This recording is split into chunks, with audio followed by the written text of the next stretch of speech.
இருக்குது. அகற்றுகிற பணி ஒன்று, அதை டிஃப்யூஸ் அதாவது செயலிழக்க செய்தவர்களுக்கும் அதை விட கொஞ்சம் கூட சம்பளம் இருக்குது. 7 நாளும் பணி நடக்கிறது. வடக்கு கிழக்கு எங்குமே நடக்கிறது. இது கதையா நிஜமா தெரியவில்லை. ஆனால் கண்டுபிடிக்கிறார்கள், செயலிழக்க செய்கிறார்கள்.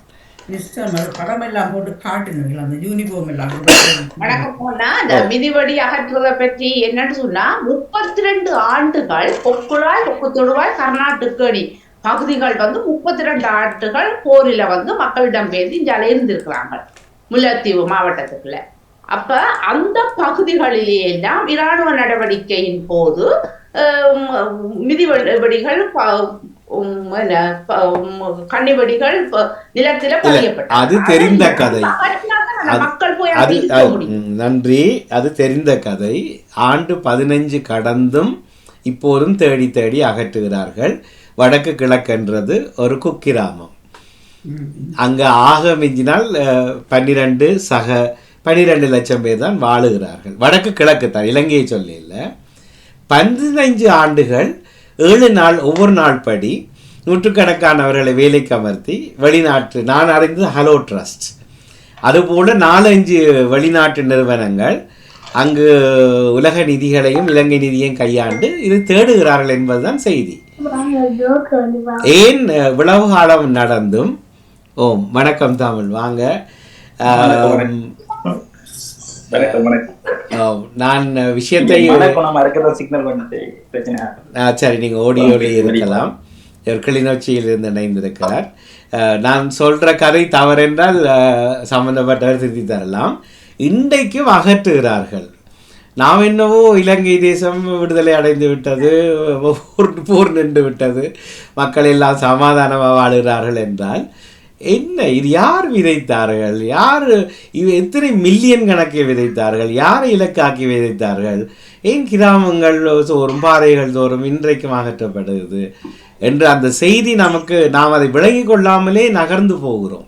இதை மாதிரி எத்தனை இன்னும் உண்மைகள் மறைக்கப்பட்டதோ தெரியவில்லை. தமிழ் உங்களுக்கு தெரிந்தால் சொல்லுங்கள். நீங்க அறிந்த கதையை சொல்லுங்க. சரி, இல்லை, மிதிவடிகளை அகற்றுகிறார்களாம் இலங்கையில். உங்களுக்கு தெரியுமா? தெரியல. தெரிஞ்சிருந்தால் சொல்லுங்க. உண்மையா அது? சொல்லுங்க. மிதிவெடிகள் அகற்றுகின்றார்கள். 30 வருட யுத்தம் என்றால் இன்னும் மிதிவெடி 2028ஆம் ஆண்டு வரை மிதிவெடி அகற்றுவதற்கு ஒப்பந்தங்கள் கைச்சாத்திடப்பட்டுள்ளது. அந்த பகுதிகளில் மக்கள் வாழவில்லை. கேக்குது கேக்குது கேக்குது. அப்ப அந்த பகுதிகளில் மனிதர்கள் வாழவில்லையா? மனிதர்கள் வாழும் பகுதிக்கு முக்கியத்துவம் கொடுக்கிறார்கள். குறிப்பாக முகமாலை, கொக்குத்தொடுவாய், அது அப்படியான பகுதிகளுக்கு முக்கியத்துவம் கொடுத்து டோனஸ், அதாவது பணம் வழங்குனர் வரும்போது அவர்களுக்கு அந்த இடத்தை கொண்டு காட்டுவர். இவ்வளவு மக்களை நாங்கள் குடியமர்த்தி உள்ளோம், இவ்வளவு மிதிவெடியை நாங்கள் அகற்றி உள்ளோம். சில இடத்துங்கள் வேலி போட்டு வீடு கட்டியும் கொடுப்பார். உலக செல்வந்தர்கள் பணத்தை செலுத்துகின்றார். அது ஒரு அரசியல். அதை சொல்ல போனால் சில நேரம் இலங்கை அரசாங்கத்துக்கு எதிரான முரணான கருத்துக்கள் நடந்திருக்கேன். நாளை இதை கைது செய்து விடுவார்கள். நிறைவா சொன்னது திருப்பி சொல்லுங்க. அரசாங்கத்தை பற்றி கதைத்தால் கைது செய்து விடுவார்களா? சரி, இல்லை, அரசாங்கத்தை பற்றி கதைக்கவில்லை. மண்ணில் இன்றைக்கும் மிதிவடிகள் இருக்கின்றது என்றதுதான் ஒரு தகவலை தவிர நாங்கள் எதையும் பேசவில்லை தானே. இல்லை, அது போலத்தான் துன்ப துயரங்கள் இன்னும் அந்த போரினுடைய வடுக்கள் தொடர்கின்றன என்பதற்காகத்தான் அதை சொல்லியிருந்தேன். அதை எங்கள் பிள்ளைகள் அறியாமல் வளர்வதில் என்ன இருக்கிறது? அறியாமல் இருப்பதே மிக தவறு இல்லையா? அதைத்தான் நான் சொல்லியிருந்தேன். தெரியுமா அபிக்கு? மிதிவடி உங்களுடைய ஏரியாவிலையும் அகற்றுகிறார்களா இப்பவும்?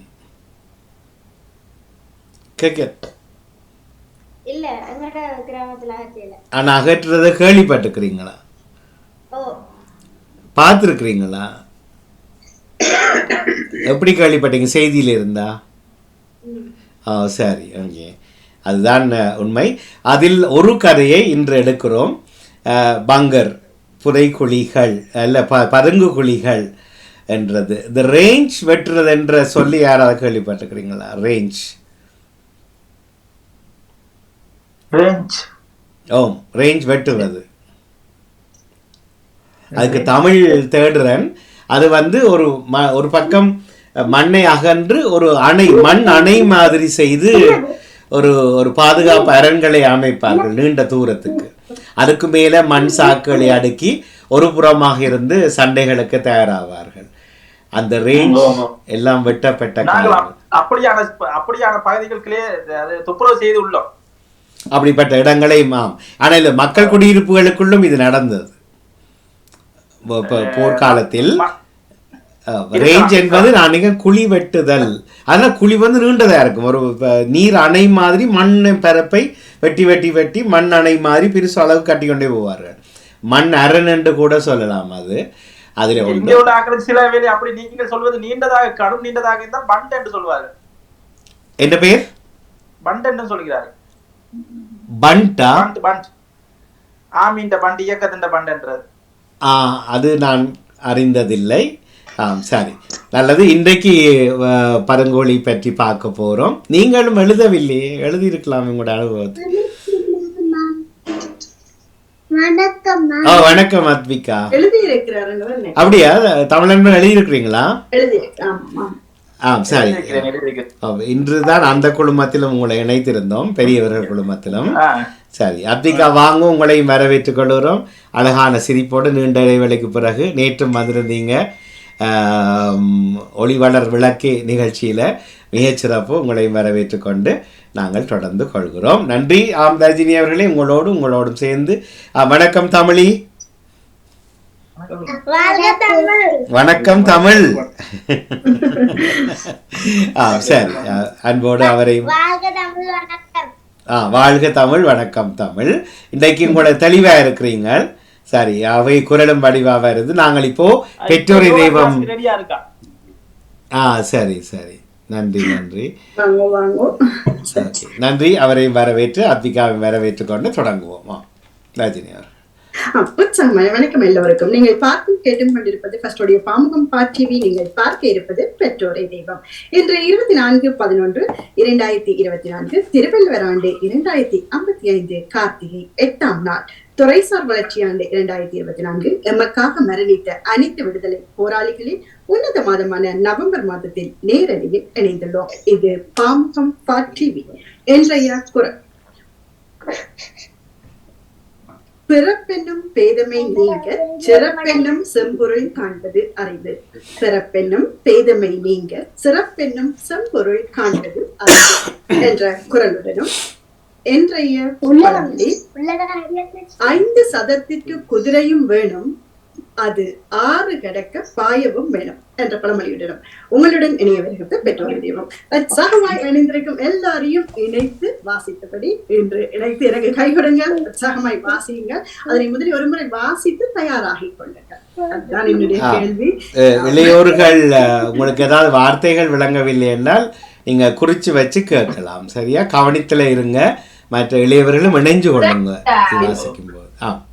இணைந்து கொள்ளுங்கள். நிச்சயமாக எங்களுடைய பெற்றோர்களுடைய பெரியவர்களுடைய குடும்பத்தில் இருப்பவர்கள் நான் நினைக்கிறேன் ஒவ்வொருத்தரும் ஒவ்வொரு பக்கங்களை எடுத்து அதை வாசிக்க தயாராகிக் கொள்ளுங்கள். நிச்சயமாக ஒவ்வொருத்தருக்கும் ஒவ்வொரு சந்தர்ப்பம் கொடுத்து இணைந்து கொள்வோம் என்று நிச்சயம் இருக்கும். அவர்களையும் அழைத்தபடி செல்வி விருப்பம் உற்சாகமாய் இணைந்திருக்கிறார். எல்லோரையும் அழைத்தபடி என்று முதல் வரியாக இணைகிறார் நகுலா சிவநாதன் அவர்கள். இன்றைய எங்களுடைய பெற்றோரை வரிகளுக்காக தலைப்பு இதுதான். பல தடவை உச்சரிச்சாச்சு. இருந்தும் நாங்கள் அன்று சிறு வயதில் என் வீட்டிலும் சுற்றாடலிலும் நாம் சந்தித்த ஊர் அனுபவங்கள் பகுதி 1 என்று பங்கர் கஞ்ச அனுபவங்கள் பற்றி பகிர்வோம். நேரடியாக இந்த அனுபவம் இல்லாதவர்கள் உங்கள் ஊரில் அறிந்தவற்றை பகிரலாம் என்பதுதான் இன்றைய தலைப்பாக இருக்கிறது. முதலில் முந்திக் கொள்கிறார் நகுலா தேவன் அவர்கள். அவர்களுடைய வரிகளை நான் தருகிறேன். அடுத்தடுத்த வரிகளை தயாராகிக் கொள்ளுங்கள் என்று இணைந்து கேட்டபடி எல்லோரும் உள்வாங்கிக் கொள்ளவும் என்னுடைய விருப்பமாக இருக்கிறது. வாழ்த்துக்கள் எல்லோருக்கும். முதலில் இணைகிறார் நகுலவதி தேவன் அவர்கள். எங்கள் ஊரில் உள்ளவர்கள் இடம்பெயர்ந்து வேறு இடங்கள் குடிபெயர்ந்தார்கள். எங்கள் வீட்டில் ராணுவம் வந்து தங்கி இருந்தனர். என் வீட்டில் எங்கள் உடைமைகள் சேதப்படுத்தியும் எங்கள் வீட்டில் பெரிய பாத்திரங்களில் சமைத்து சாப்பிட்டு கொண்டு போய்விட்டனர். பெரிய மணிக்கூடு மணித்தியாலத்துக்கு மணி அடிக்கும். அதனை சுற்றி சுவரில் துவக்கு வேட்டுகள். அப்படி பல சுவர்களில் சூடு, கதவுக்கு சூட்டு ஓட்டை, நடு வீதியில் பல சுடப்பட்ட உடல்கள். பின்னர் வீதியில் எரித்தனர். கோவிலுக்குள் தஞ்சம் புகுந்த மக்கள், குடும்பத்துடன் சுட்டுகிறந்த அயலவர்கள். இப்படி பல பல கதைகள் சொல்ல முடியாது. விக்கி அழுது தவித்தது. இதனை நினைக்கின்றேன். இப்போது கண்களில் நீர் முன்னது. இனியும் வேண்டாம் யுத்தம் இந்த பூமியில். இறைவா, நடை போடு போரின் கொடுமை எதிரிக்கும் வேண்டாம் என்று இணைத்திருக்கிறார் நகுலவதி திளைத்தவர் அவர்கள். இவருடைய வரிகளை தொடர்ந்து இங்கே நகுலா சிவநாதன் அவர்களுடைய வரிகளை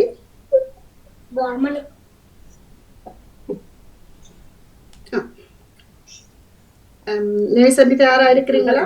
நகுலா சிவநாதன் அவர்களுடைய வரி, பங்கர்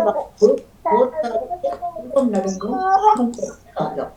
இருட்டு பங்கருக்குள் பக்காராவுக்கு பயந்து வாழ்ந்தோம். பக்கத்து வீட்டு பங்கரில் பதுங்கியது மழை நீரும் துரத்த மண்ணுக்குள் இருந்த பொழுது அழுகையும் ஆறாய் ஓடியது. பக்கத்து அக்காவுக்கு பிள்ளையும் பிறந்தது. பங்கரில் நம்புவீர்களா? துயரம் சூழ்ந்தது. கிளி சத்தம் முடிய வெளியில் வருவதும் போவதும் தான் வாழ்க்கை. பயம் சூழ்ந்த இந்த வாழ்வு இனியும் வேண்டாம். அட்டைகளும் வந்து முத்தமிடும். அதையும் கலைத்து குந்தியபடி இருப்பது என்ன தண்டனை இது என்பேன். அது யுத்த அனுபவம். மெத்த விலகியது மகிழ்வு. நினைக்க வைத்த தலைப்புக்கு நன்றி. அதுவரை நகுலா சிவநாதன் அவர்கள் ஜெர்மனியில் இருந்து.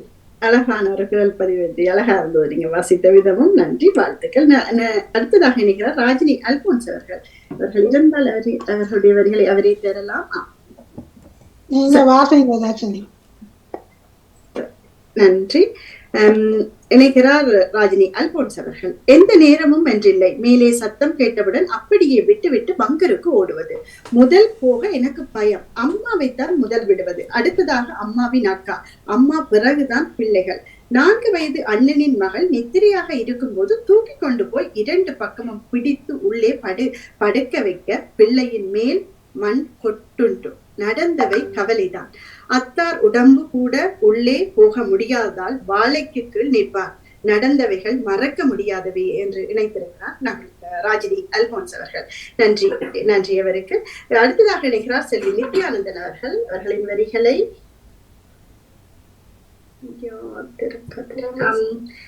அருக்குமார் அவர்களிடம் இருக்கிறதா வரிகள்? இருக்குது. பெற்றோர் தெய்வம். ஆம், செல்வி அவர்கள் இணைந்திருக்கிறார்கள். செல்வி நித்யானந்தன் அவர்கள்.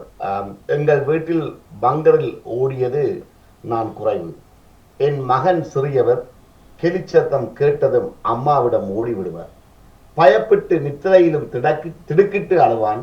ஆனால் பங்கருக்கு ஓடியதிலும் பார்க்க அவரை காப்பாற்ற வீட்டுக்குள் குசுனிக்குள் ஒளிந்த நாள் அதிகம். பங்கருக்கு ஓடும் போது எனது சகோதரிக்கு எலியால சுட்ட போது சிறிய காயம் ஏற்பட்டது.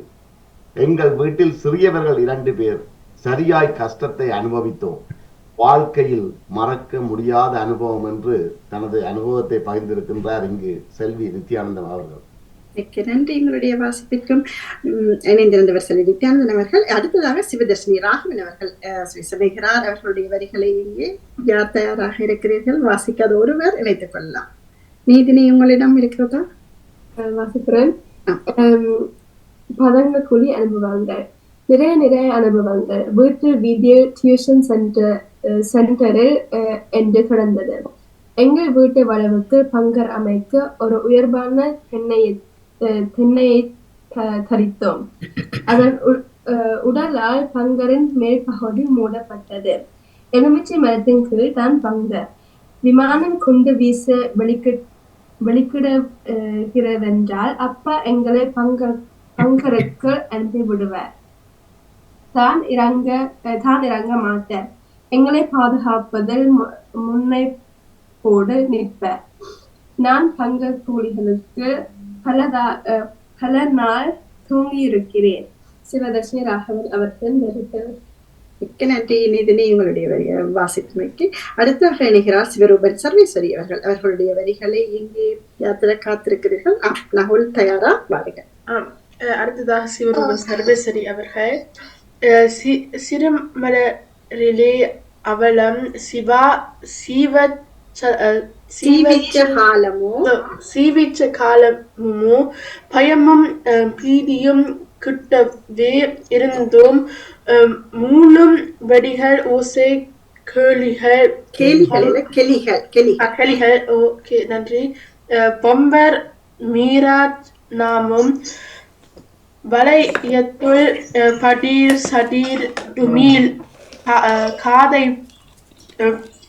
பிளக்கும் வெடி யோசைகள்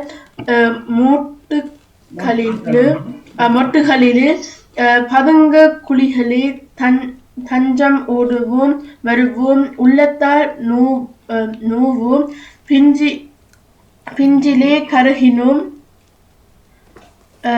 மிஞ்சியது என்ன வளத்தையும் இடத்தையும் வலுவன்றி அனாதையாக்கி ஓடத் தொடங்கி வயது போய் தலை நரைத்து கூண்டும் படிக்க பாருங்கோ வெட்டாமல் படிக்க பாருங்கோ நீட்டி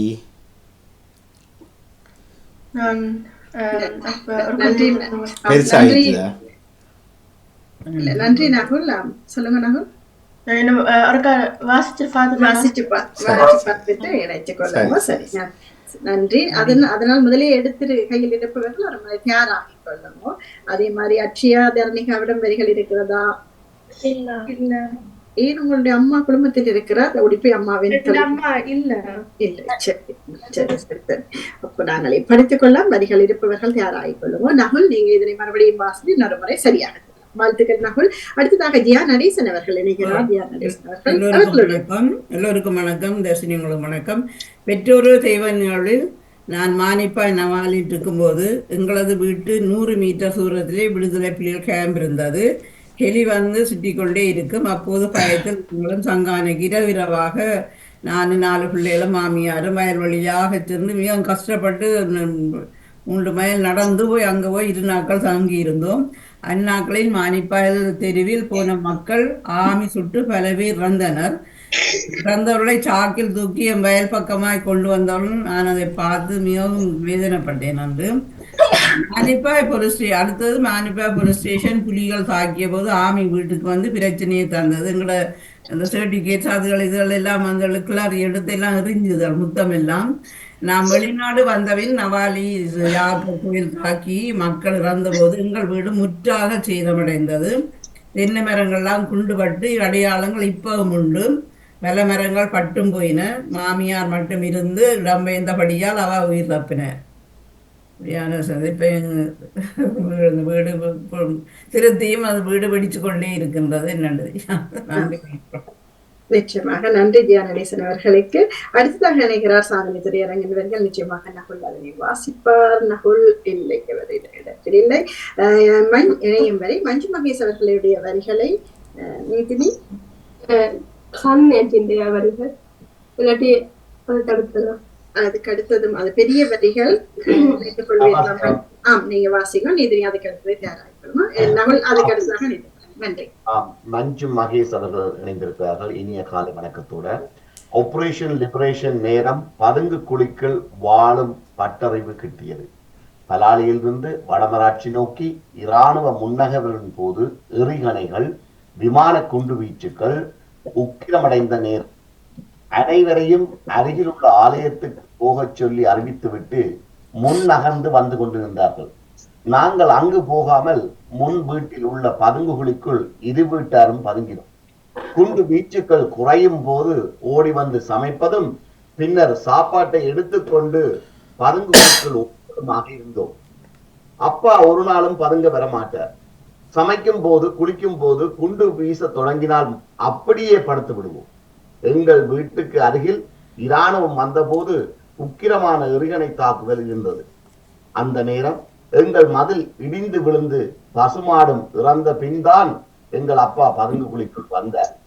இராணுவம் எங்கள் ஒழுங்கையால் போகும்போது நாங்கள் பதுங்கு குழிக்குள் உயிரை கையில் பிடித்துக் கொண்டு இருந்தோம். கதைத்து சத்தம் கேட்டது. சில மணித்தியாலத்தின் பின்னர் அமைதி நிலவியது. பின்னர் நாங்கள் வெளியே வந்து குளித்து சாப்பிட்டு விட்டு படுத்தோம். அன்று இரவு எங்கள் வீட்டு வாசலில் இராணுவ வீரர்கள் நின்றதாகவும் அப்பா வெளியே கூறினார். எங்களுக்கு தெரியாது, நாங்கள் உள்ளே படுத்திருந்தோம். அவ்வேளையிலேயே நெல்லியடி கல்லூரியில் இராணுவ முகாம் அமைத்தது என்று முடித்திருக்கின்றார் மஞ்சு மகேஷ் அவர்கள். தொடர்ந்து வாசிங்க. ஆலயம் இருந்தது நிறைவாக மன்னிக்கவும். ஆலயத்தில் எங்கள் மாமா எறிகணை வீட்டில் உயிரிழந்தார். இளைஞர்களை இரு ஆணுவம் அழைத்துக் கொண்டு போனது, பலரை சுட்டுக் கொன்றதும் பலர் பூசா முகாமுக்கு சென்றதும் கவலையான மறக்க முடியாத நினைவுகள் என்று இணைந்திருக்கின்றார் மஞ்சு மகேஷ் அவர்கள். நிச்சயமாக மிக்க நன்றி உங்களுடைய வாசிப்பு. அதுல ஒன்றில் கவனித்தேன், அந்த பெரிய பந்தி தான் அதுக்குள்ள போகும்போது நாங்க வாசிக்க தொடங்கும் போது எங்களிடம் எல்லாம் எங்கள் வீடாக மாறுகிறது. உங்கள் வரிகளில் அதை கவனித்து, ஏனென்றால் அவர் எங்கள் இடத்துக்குள்ள என்றுதான் எழுதியிருக்க, நீங்கள் எங்கள் வீட்டுக்கு என்று சொல்லி வாசிக்கிறீங்க. அது நல்லா உள்ளுக்க போய் அதை வாசிச்சிருந்தது, விதம் பிடிச்சிருந்தது. நன்றி. இருக்குமா அதை வாசித்து கொண்டு போய் நீங்க அதுக்குள்ள போறீங்க, அதனாலதான் அது மாறுபடுது. நிச்சயமாக அதை பார்த்து நன்றி. அட்சயா, நீங்கள் யாருடைய வரிகள்? இது யாருன்னு தெரியாது, அது பேர் போடல. ஜெயமலரகத்தினுடைய வரிகள் அட்சயாமா. ஜெயமலர் அவர்களுடைய. நன்றி. வாங்க அட்சயா. இனிய காலை வணக்கம். பெற்றோரி தெய்வம் பதுங்கு குழி இருந்தது, ஆனால் அதுக்குள் இருந்தது இல்லை. இந்தியன் இராணுவம் இருந்த காலத்தில் இரவில் வீட்டை விட்டு வெளியேறி கோவிலில் இருப்போம், காலையில் வீட்டுக்கு போவோம். ஒரு நாள் அந்த நேரம் இராணுவம் வந்து எங்கள் எல்லோரையும் பிடித்து வீதியில் கைகளை உயர்த்தியபடி முழங்காலில் இருக்க விட்டார்கள். பின் எங்கள் அண்ணாவை பிடித்து கொண்டு போய்விட்டார்கள். அண்ணா சவுதி அரேபியாவில் இருந்து வந்து 3 நாள் தான் நாங்கள் எல்லோரும் கோவிலில் இருந்தோம். அடுத்த நாள் காலையில் தான் அண்ணாவை விட்டார்கள். உடம்பெல்லாம் அடிகாயங்களுடன் வந்தார். இப்படி பலவற்றை கூறலாம். இந்த போரில் 2 உயிர்களையும் இழந்தோம். என்று இணைத்திருக்கிறார் ஜெயமலர்கள். மிக்க நன்றி அட்சயா உங்களுடைய வாசிப்புக்கும். இப்போ நகுல், நீங்க தயாரா இருக்கிறீங்களா? அம்மாவின் வரிகளை. சரிதான். நான் முதல்ல அப்ப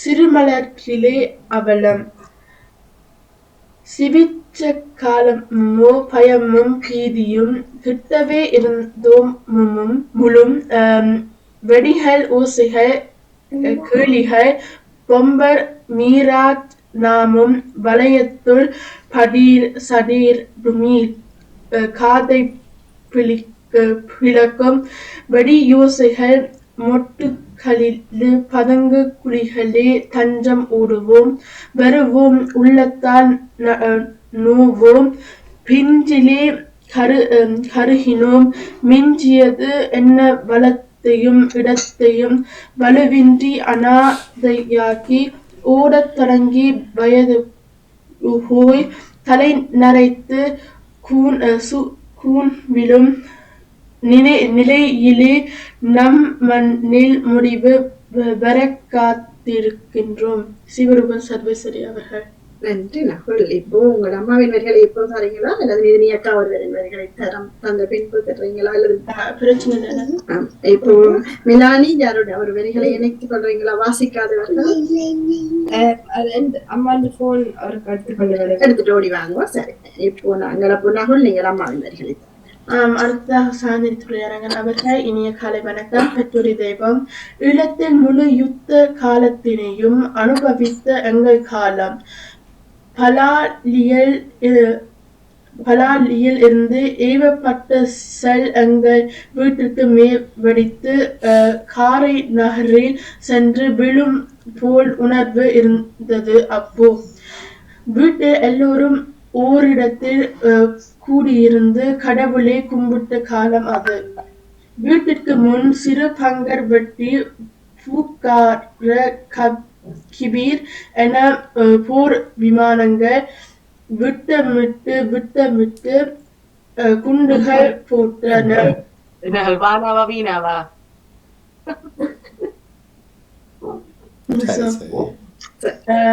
Hunde கூட்டின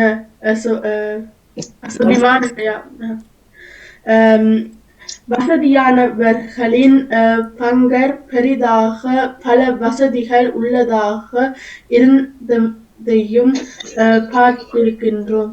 நன்றி நகுல். இப்போ அம்மாவின் குரலில் அந்த வரிகளை கேட்போம் ஒரு முறை.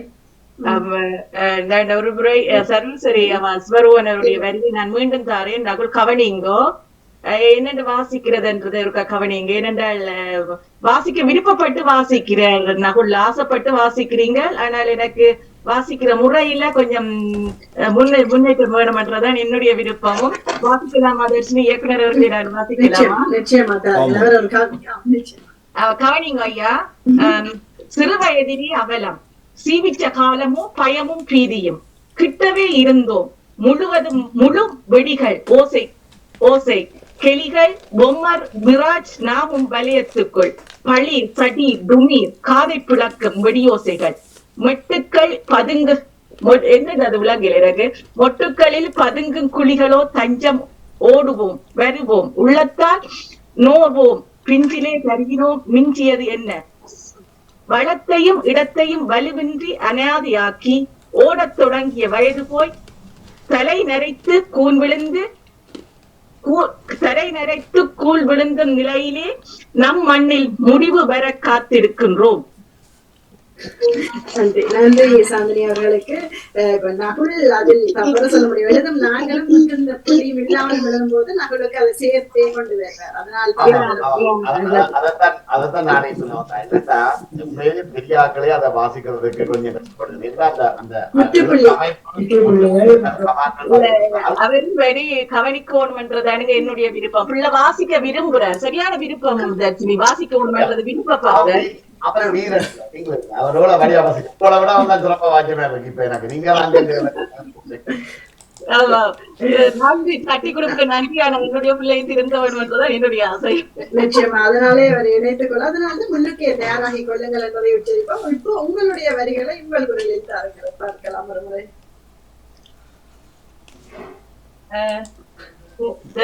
கடையில இருக்கிற ஆள் வச்சுட்டு நன்றி நன்றி.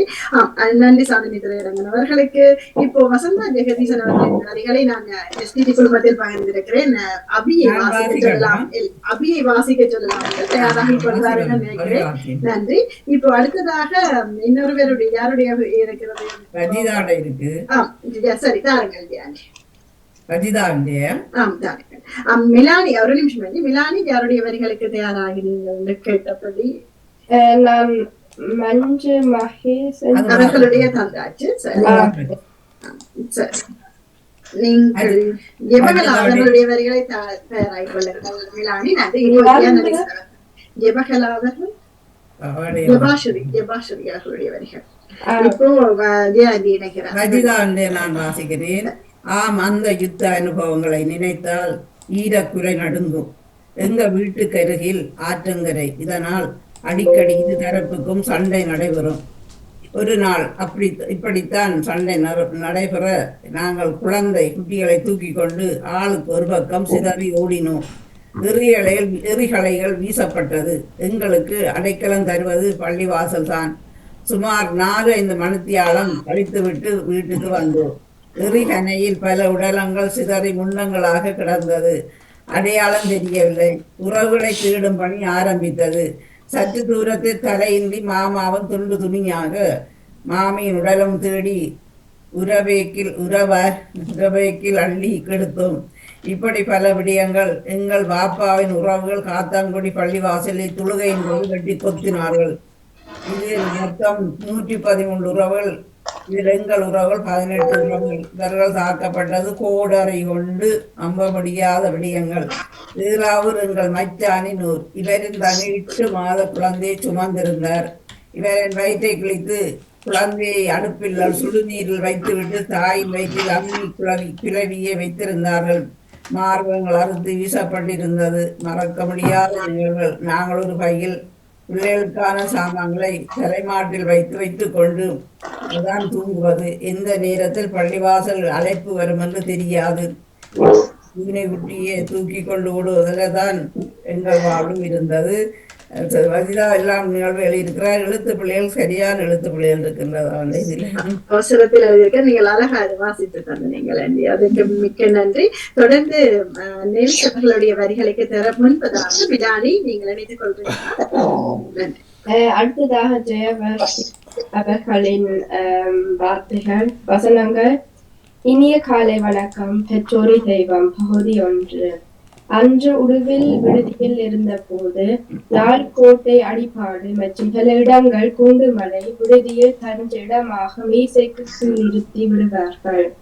அக்காவுடன் விடுதியை விட்டு வெளிவந்து சித்தப்பா விட்டு ரொட்டியுடன் பங்கருக்குள் ஓடி ஒடித்த ஞாபகம். எல்லா இடங்களிலும் யுத்தம் என்பதால் போக்குவரத்து தடை. பெற்றோரால் வர முடியவில்லை.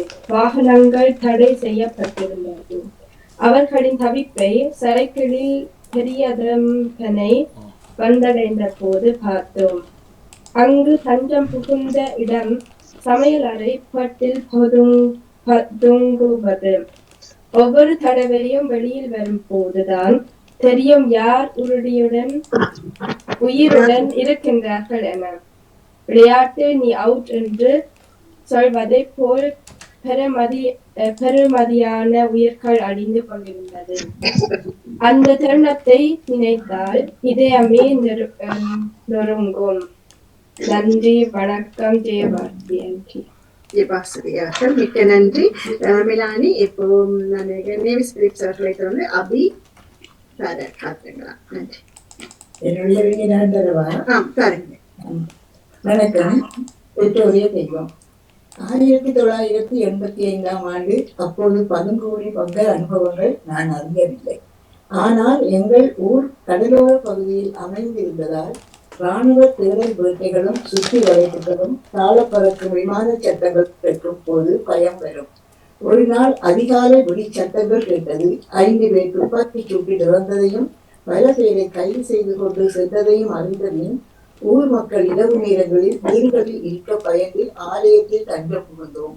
பயமும் இறப்புகளின் துயரும் அதன்பின் நிகழ்ந்த இடப்பெயர்களும் மறக்க முடியாதவை. நினைவூட்டலுக்கு நன்றி. மிக்க நன்றி நேவிஸ் அவர்களுக்கு. தொடர்ந்து அபி வசந்தா ஜெகதீசன் அவர்களுடைய வரிகளை திறக்கலாம். அடுத்ததாக வசந்தா ஜெகதீசன் அவர்களின் வரிகள். உற்சாக வணக்கம். பதுங்குகுழி வாழ்வு. உயிரை காக்க உறவுகளுக்கு தஞ்சம் தந்த காப்பகம். நாமும் அதற்குள் ஹெலிகாப்டர் வீசும் குண்டுகளுக்கும் செல் வீச்சுகளின் அகோரங்களுக்கும் அடைக்கலமாகி வாழ்ந்தோம். வயதானவர்களை பங்கருக்குள் இறக்கி ஏற்றுவது மிகவும் சிரமமே. எங்கள் சூழலில் பிள்ளைகளை பங்கருக்குள் இறக்கிவிட்டு தாய் தந்தையர் பங்கருக்குள் இறங்கும் முன்னர் குண்டு வட்டி இருவரும் இறந்த தாங்கென துயர் இன்றும் வெந்தனலிடம் வேகாத நினைவு. நாமும் பாடசாலையில் பெறும் நிழலை அவர்களிடம் சென்று தண்ணீர் தாகம் குடித்து பெறுவோம். பல மாணவர்களுக்கு தெரிந்த பேரனை மத்திய கல்லூரி தெரியாமல் வீட்டினர். இதுபோல் பல பின்னரின். மிக்க நன்றி அபி, உங்களுடைய வாசிப்புக்கு. நினைத்திருந்த வரிகள் வசந்தா ஜெகதீசன் அவர்களுடையது. அடுத்ததாக தமிழ் என்பன் அவர்கள் உங்களுடைய வரிகளை உங்களுக்கு தாரீங்களா? இணைத்துக் கொள்ளுங்கள். நிறைவாக சிவாஜினி ஸ்ரீதரன் அவர்கள் இருக்கிறார். நீதினி, நீங்க தயாரா இருக்கீங்களா? ஜெயமலாண்டி வரிகள் வாசிச்சுட்டோம். வாசிக்கிறேன். சிவாஜினி ஸ்ரீதரன் அவர்கள் வரிகள். நாம் சந்தித்த யுத்த போர் அனுபவங்கள். இயேசை கூறு இராணுவ நடிவடைகளில் மாக்குள் பகுதியில் இருந்து இராணுவம் நகர்ந்து வரும் போது ஒட்டு சூட்டான் பகுதிகளுக்கு எரிகணை வீச்சு தாக்குதலை நடத்தியது இராணுவம். அதன் போது மாவீர கிணத்திற்கு அலங்காரம் தோரணம் கட்டி கொண்டு நின்ற எங்கள் பக்கத்துக்கு விழுத்து அண்ணா தலை சிதறி காயப்பட்டு இறந்தார். மலையான மலை 25 வயது இப்படி ஒரு இழப்பை தாங்க முடியாமல் பக்கத்து வீட்டு அஞ்சி மன உளைச்சலுக்கு ஆளானதை கண்ணுற்று பார்த்து கவலை அடைந்து தருணம். எனது தம்பி மாங்குள்ள இராணுவ முகாம் தகப்பின் போது கண் பார்வையை இழந்தான். எங்களுக்கு மிக மிக கவலை. நாங்கள் கீழ்பட்டு மருத்துவ சாலையில் பார்த்துவிட்டு வீட்டுக்கு வந்து 2வது நாள் தம்பி இருந்த முகாமுக்கு பூக்காரா விமானம் கொண்டு போட எங்கள் வீடு எல்லாம் பதிந்து சுத்தியது. நாங்கள் எல்லோரும் அழுது வங்கருக்கு ஓடினோம். சத்தம் என்றால் காதை பிடிக்கும் அளவு. பின்பு கேள்விப்பட்டோம் காயப்பட்டு போராளிகள் இடம் மாற்றம் செய்து விட்டதால் தம்பி ஆட்கள் தப்பி விட்டார்கள். யாரை காட்டி கொடுத்தமையால் நான் விமான தாக்குதல் நடந்தது என்று. இப்படி ஒன்றா இரண்டா கொட்டை தீர்க்க பொருளாதார தடை, பொருட்களுக்கு தட்டுப்பாடு, பட்டினி சாவு மட்டும் இல்லை, விவசாய குடும்பங்கள் என்பதால் அரிசியை வைத்து வயிற்று பசிகளை போக்கினார்கள் மக்கள். நன்றி, வணக்கம். சிவாஜி அவர்கள் எங்களுடைய நிறைவாக தமிழன்பன் அவர்களுடைய வரிகள் தான் நீங்க இருக்கின்றன. அவர் இணைந்தபடியால் அவர் குரலுடன் கேட்டு வந்தேன். தமிழை வாசிக்கட்டும்.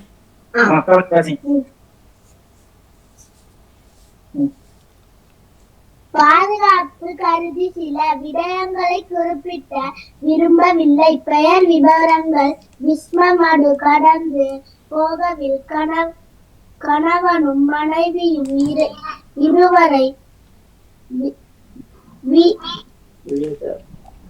வீரசாவு என்று அறிவிக்கின்றார்கள். பிறகு 10 நாள் கழிந்து அவர்கள் இருவரும் உயிருடன் வந்தார்கள். பிறகு போக்கனை வரை அந்த அண்ணா இலங்கை இராணுவத்துடன் தொடர்ச்சியாக சண்டை பிடித்துக் கொண்டிருந்தார். மண்ணை விட்டு வர இருந்தார். வரமாட்டேன் என்று சொல்லி விட்டோம். அந்த அக்கா எங்களுடன் முகாம் வரைக்கு வந்தார். அந்த அக்காவை இலங்கை இராணுவம் கைது செய்து கொண்டு போனது. போய் 4 மாதத்தில் அந்த அக்காவுக்கு தடுப்பில் குழந்தை பிறந்தது. தடுப்பில் இருந்து வெளியே வந்து அவரின் சொந்த ஊரான அம்பாறைக்கு சென்று விட்டார். நன்றி, வாழ்க தமிழ். மிக்க நன்றி தமிழை, அழகா வாசிச்சிருந்தீங்க நம்மளுடைய அப்பாவின் வரிகளை. இது இணைந்திருந்து கேட்டவர்களுக்காக இந்த வரிகளை யாரும் வாங்கிக் கொண்டீர்கள் என்பதற்காக ஒரு கேள்வி. ஒவ்வொரு தடவையும் வெளியில் வரும்போதுதான் தெரியும் யார் உயிருடன் இருக்கின்றார்கள் என. விளையாட்டில் நீ அவுட் என்று சொல்வதை போல் பெருமதியான உயிர்கள் அழிந்து கொண்டிருந்தது. இந்த வரிகளை எழுதியவர் யார்? ஒவ்வொரு தடவையும் வெளியில் வரும்போதுதான் தெரியும் யார் உயிருடன் இருக்கிறார்கள் என. விளையாட்டில் நீ அவுட் என்று சொல்வதை போல் பெருமதியான உயிர்கள் அழிந்து கொண்டிருக்கின்றன என்ற வரிகளை கைகளை ஏற்றலாமும் யாருன்னு பார்ப்போம். அவுட். அப்ப நீங்க அவுட். கவிசா எங்கள் அபிராமி இன்று எங்கள் பக்கமே இல்லை. அச்சயம் இல்லை. சரி, இப்ப யார் கேட்கிறோம்? கவிசாவின் குரல் என்ற பெற்றோரை தெய்வத்தில் வரவே. கவிஷா சொல்லுங்க. எல்லோருக்கும் வணக்கம். நினைக்கிறேன் ஜெபகலா அவர்கள் இதனை எப்படி அதை யார் வாசித்திருக்கார்கள் சொல்லுங்க. அந்த வரிகள் நிச்சயமாக வாழ்த்துக்கள். சொல்லியிருந்தார். அவர் சொல்லியிருந்தார்கள் ஒவ்வொரு தடவையும் வெளியில் வரும்போதுதான். அது எது வெளியில் வரும்போது எதை சொல்லியிருந்தார்கள்? எங்க இருந்த வெளியில் வரும்போது இருந்த வெளியில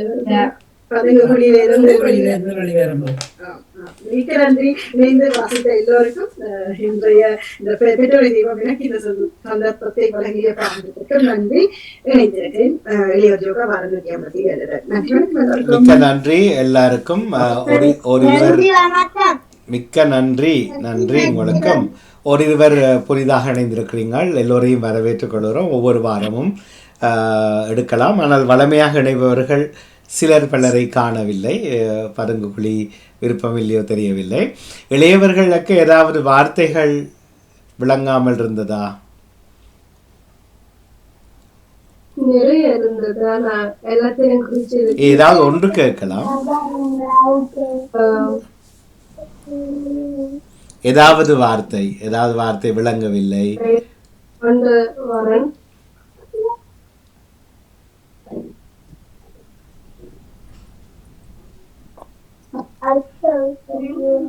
தமிழுக்கு விளங்கிச்சுதா எல்லாம் எல்லா வார்த்தைகளுமே விளங்கிச்சுதா?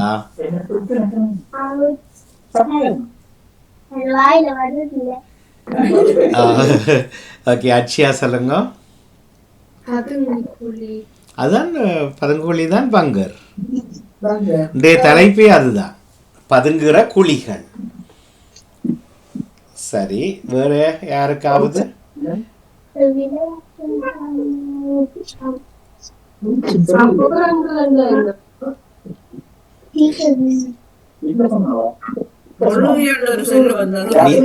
நீதி கண்டுபிடிச்சிட்டீங்களா?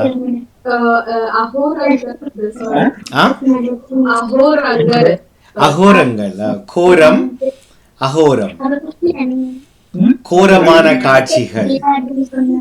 கோரமான, இப்ப பேய்ப்படம் பார்த்தால் சில காட்சிகள் கோரமாக இருக்கும். அதுவே ஆக பயங்காற்று என்றால் அது அகோரமாக இருக்கும்.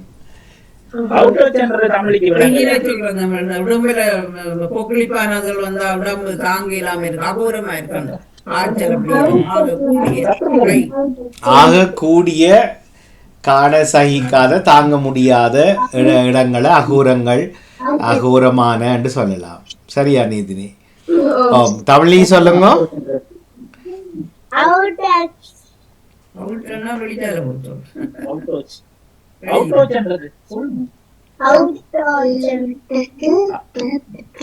வடிவ விளங்கில் அந்த சொல். அவுட் ஆச்சு என்று சொன்னதா? ஓகே, அவுட் ஆச்சுன்னா அவருடைய ஆட்டம் முடிஞ்சு போச்சு, அவர் அவுட்டா போ. நீங்க ஒரு விளையாட்டு விளையாடி கொண்டிருக்கிறீங்கள், நீங்க தோற்று விட்டீங்கள் என்றால் தமிழி அவுட் என்று சொல்லுவோம். சரி, நான் ஒரு கேள்வி இருக்கிறேன். தொழுகை ஒரு சொல்லு வந்தது தெரியுமா? தொழுகை என்றா என்னண்டு? தொழுகை ஒரு சொல்லு வந்தது இல்ல, தொழுகை யாரு பாவிக்கிற அந்த சொல்லு? ஆஹா, அப்படியே இல்ல. அது சில சமயங்கள் மொழிபெயர்ப்புல தங்கடை என்று மாற்றிக்கொண்டார்கள். அது எல்லாருமே பாவிக்கிறதா? வணங்குதல்.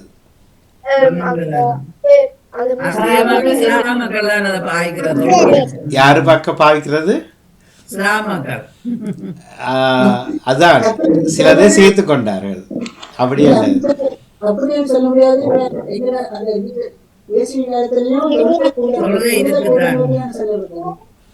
அது அது ஒரு மொழிதான். மொழியை சில பேர் தொடர்ச்சியாக அது தொழுவம். தொழுவம்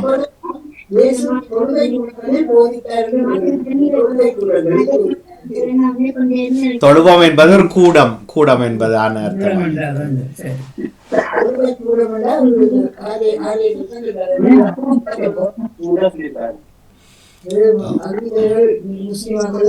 இப்ப அப்படி என்ன செய்யணும்? நோன்பு யார் பாவிப்பார்கள்? ஆனால் அது நீங்க சொன்ன மார்க்கத்தில் தான் அதிகமாக நோன்பு என்று சொல்வார். ஆனால் பொதுவாக அது எல்லா இடமும் இருக்கிறது. சிலர் அதை சேர்த்து கொண்டார்கள் என்கிறது தான் அந்த விஷயம். வேறு யார்? அட்சியா, என்ன பரதநாட்டியத்தில் நிற்கிறீங்க? ஃப்ரீசர் நிற்கிறேன். தரணிக்கா, பிளத்து உயர்த்தணும், இப்படி உயர்த்தணும், இப்படி உயர்த்தக்கூடாது, இப்படி. ஓகே, சொல்லுங்க. அந்த எஸ்சிடி குரூப்ல அரபில அத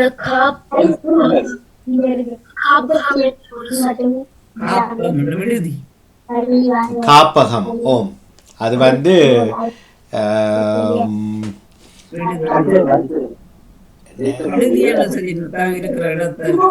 பறவைகள் காப்பகம், மூத்தோர்கள் காப்பகம். அது ஒரு இடம், அவர்களை வைத்து பராமரிக்கிற ஒரு இடம். அது காப்பகங்கள். இப்போ உங்களை கொண்டே பள்ளிக்கூடத்துக்கு போக முன்னம், நீங்கள் நர்சரி போக முதல்ல அம்மா அப்பாங்க கொண்டே ஒரு ப்ரைவேட் ஒரு ஸ்கூலில் கொண்டே விட்டுட்டு போவாங்க, ஆஃப்டர் ஸ்கூல். அது வந்து சைல்டு மைண்டிங் சென்டர், சிறுவர் காப்பகம். அது அப்படி இடத்துக்கு தான் அப்படி சொல்றது, அவங்கள காப்பாற்றி பாதுகாத்து வைத்திருக்கிற இடம். இல்லம், இல்லம், இல்லம். சரி, அப்ப எல்லோருக்கும் மிச்சம் எல்லாம் விளங்கிச்சா? அதே இதுல தண்ணீர் தேகம் தண்ணீர் தாகம் தாகம் thirsty தண்ணீர் தாகம். சரி, யார் இப்ப தண்ணி போத்தல் கிளாஸ் வச்சுக்கிறீங்க பக்கத்துல இருந்த இடத்துலயே? யார் தூக்கி காட்டுங்க? மிலானி, ஜெயநடேஸ்வரர்கள், நடாமோகன், தரணிகா, வேறு யார் தண்ணி வச்சுக்கிறீங்க? அப்ப என்னன்னு நீங்கள் ஆரோக்கியமா இருக்கு. அடுத்த 2 மணிக்கு அதுக்கு இப்படியே இருக்க போறீங்க. சரி, எடுத்துட்டு வருவோம்மா எல்லாரும். முன்பு எல்லாரும் வச்சு அதை அங்க கேட்காம விட்டுட்டோம். என்னன்னா நீங்க வளமையா செய்ய தொடங்கினீங்க. தண்ணியை குடிச்சு கொண்டே இருங்க. மொபைல் வச்சிருக்கிறீங்க அழகாக, தண்ணியை வச்சிருக்க மாட்டீங்க. சரி, அபிராமி எங்களோட இணையுங்க அம்மா. இனி சரி, அங்கே கொஞ்சம் தூர தள்ளி வச்சு போட்டு. ஓகே, அத்விகாவுக்கு விளங்கிச்சுதா இப்ப நாங்க கதைச்சதெல்லாம்? அதே அவந்திக்கான அதே சிரிப்பு அத்விகா. ஓகே, கேட்கணும், விளங்காட்டி கேட்கணும். சரியா? சரி, ஓகே, நன்றி எல்லோருக்கும். அடுத்த வாரம் இதனுடைய பகுதியில ஒன்று வீடு வீடாக மாறி. இன்றைக்கு காலையில் சிவாஜினி அவர்கள் சொன்னார்கள், வேறொரு வீட்டில் போய் படுத்துட்டு தான் காலமாக பள்ளிக்கூடம் போகிறது. சில பேர் வேறு ஊர்களுக்கு போனார்கள், சிலர் இடமே பெயர்ந்தார்கள். அந்த அனுபவங்களில் ஏதாவது ஒன்று கிடைக்குமாக இருந்தால் அதை பற்றி எழுதுவதுதான் இந்த தலைப்பாக இருக்கும். இடம் பெயர்கை. யாருக்கு அது விளங்காத மாதிரி? இளையோர்களுக்கு சிறுவருக்கு இடம் பெயர்தண்டா என்ன? இன்னொரு இடத்திலிருந்து ஒரு இடத்துக்கு போறது. அந்த இடத்துல இருந்து வெளியேறி போறது. யாராவது உடனே சொல்லுவீங்களா? பெரிய அளவுல ஆயிரக்கணக்கான மக்கள் குடும்பங்களாக இலங்கையில் இடம்பெயர்ந்து போன சம்பவம் யாருக்கா சொல்ல முடியுமா? இளையவர்கிட்ட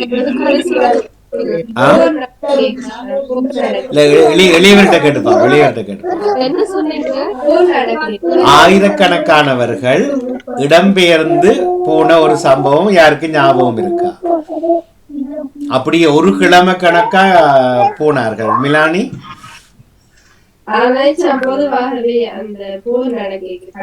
இல்ல, அதுல ஒன்று பெருசா இருந்தது. பெரிய அளவுல ஒரு பெரிய மாவட்டத்திலிருந்து அவ்வளவு பேரும் போனார்கள். இல்ல, சுனாமி அடுத்தடுத்த கிராமங்களுக்கு இடம்பெயர்ந்தார்கள்.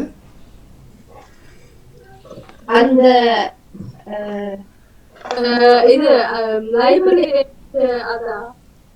அந்த வேலைக்கு போகணும், நாடுகளுக்கு போகணும். இல்ல, அது இல்ல. இது வந்து டிஸ்பிளேஸ்ட், இன்டர்னல் டிஸ்பிளேஸ்ட், அதாவது இடம்பெயர்ந்த.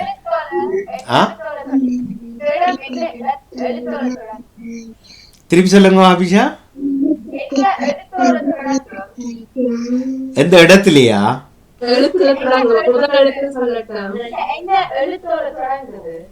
இல்ல, இடம்பெயர்கை தான் பெரிய அளவுல நடந்தது சொல்றேன்.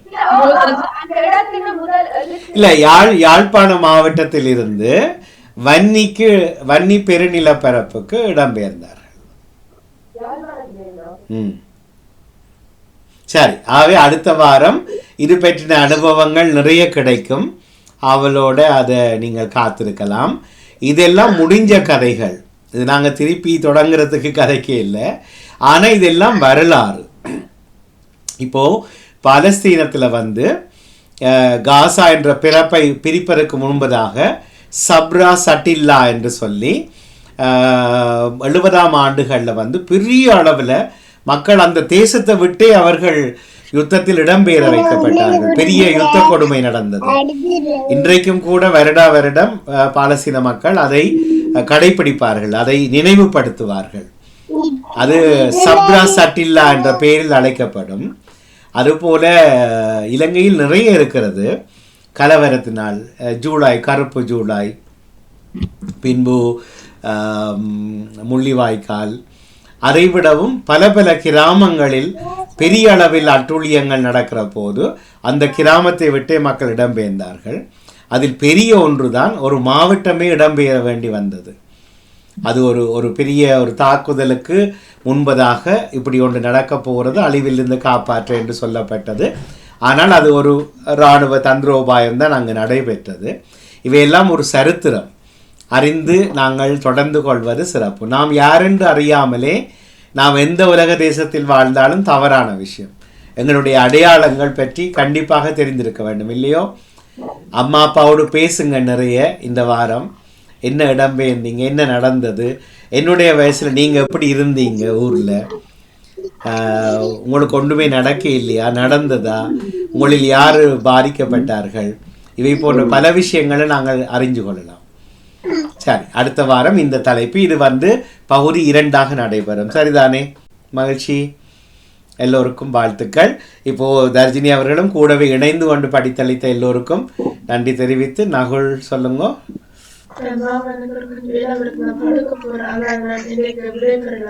ஏன், என்ன பிரச்சனை? இரவு என்ன ஷோ? நைட் ஷோவா? அது நீங்க 2 தரம் டாய்லெட்டுக்கு பிரேக் எடுத்துட்டு டாய்லெட்டுக்கு போயிட்டு வாங்க. படுக்கிறதால தீராதம்மா. நீங்க விடைபெறலாம், அது பிரச்சனை இல்லை, அது ஓகே. ஆனால் நீங்க சொன்ன பிரச்சனைக்கு அது தீர்வு, அது பிரச்சனை. நீங்க போறன்னு முடிவு எடுத்துட்டா போயிட்டு வாங்க, விடைபெறுங்க. ஆனா நீங்க சொன்ன பிரச்சனைக்கு வித்தியாசமா சாப்பிட்டதுக்கு படுத்திருப்பது தீர்வு அல்ல. அது நீங்க நிறைய தண்ணி குடிச்சு உற்சாகமா இருக்கிறதால தான் அது தீர்க்க முடியும். சரி, நல்லது, மகிழ்ச்சி. நெய்ஸ்வரிப்பு அவர்களும் விடைபெறுவதற்காக ஒரு வணக்கம் போட்டார். அவரை அன்போடு வரவேற்றுக் கொண்டு நாங்கள் தொடர்ந்து கொள்வோம். இப்போது நாம் தொடர போகிற நிகழ்ச்சி என்ன?